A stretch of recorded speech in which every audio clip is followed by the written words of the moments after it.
السلام عليكم ورحمة الله وبركاته. معكم دكتور أحمد فاخر.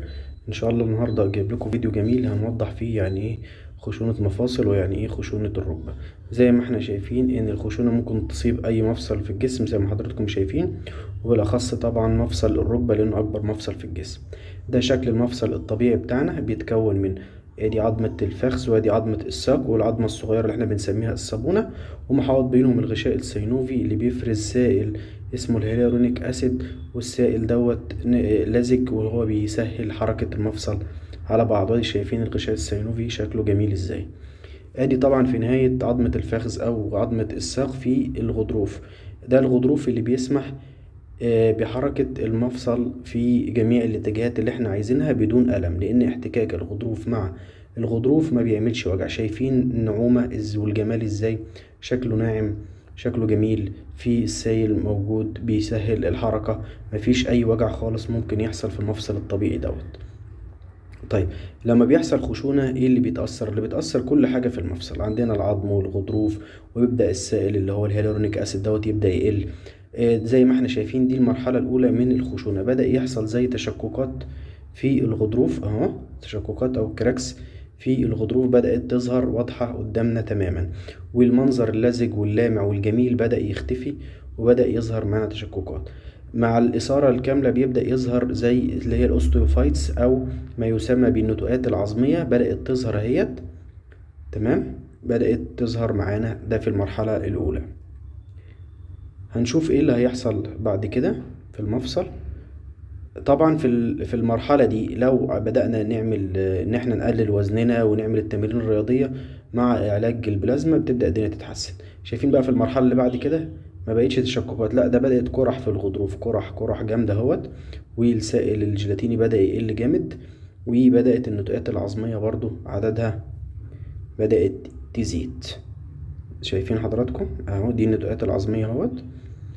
طبعا كمان مش بتأثر على الغضروف بس، لا ده كمان العظم اللي تحت الايه، اللي تحت الغضروف بيبدأ ان هو يتأثر زي ما حضراتكم شايفين. والعظم اللي تحت الغضروف ده مهم جدا، لان ده اصلا المفروض اللي هو بيغذي الغضروف، لان الغضروف ما ملوش وعاء دموي بيغذيه. بتبدأ طبعا المواد الالتهابية تطلع في المفصل اللي هي السيتوكاينز والبروتينز، ودي اللي بتسوء من الحالة. زي ما احنا حضراتكم شايفين ادي الاوستيوفايتس او اللي هي النتوءات العظميه عماله تكبر معانا في الحجم وبتزيد في العدد. نشوف بقى الحركه المفصل بقت عامله ازاي. ايوه، الحركه بقت صعبه.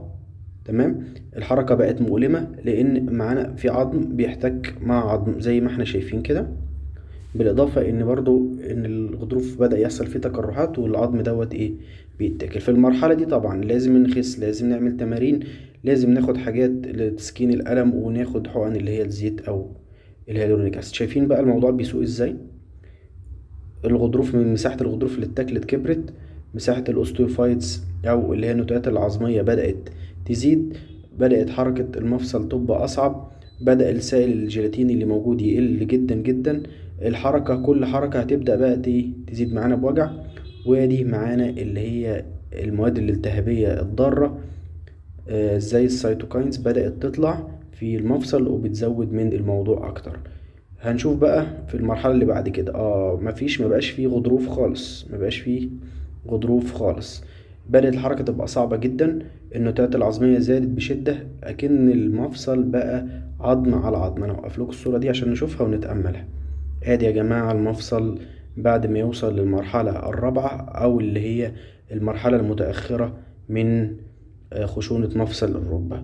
طبعا الحركة بتبقى مؤلمة جدا لدرجة ان العيان بيوصل لمرحلة تيبس في مفصل الركبة، وبنضطر في المرحلة ديت بقى ان يروح للدكاترة ويقولوا نغير مفصل الركبة، او ان احنا نعمل له زي تردد حراري بحيث ان هو يبدأ الألم اللي هو بيحس بيه يقل بدرجة كبيرة. شكرا لكم والسلام عليكم ورحمة الله وبركاته.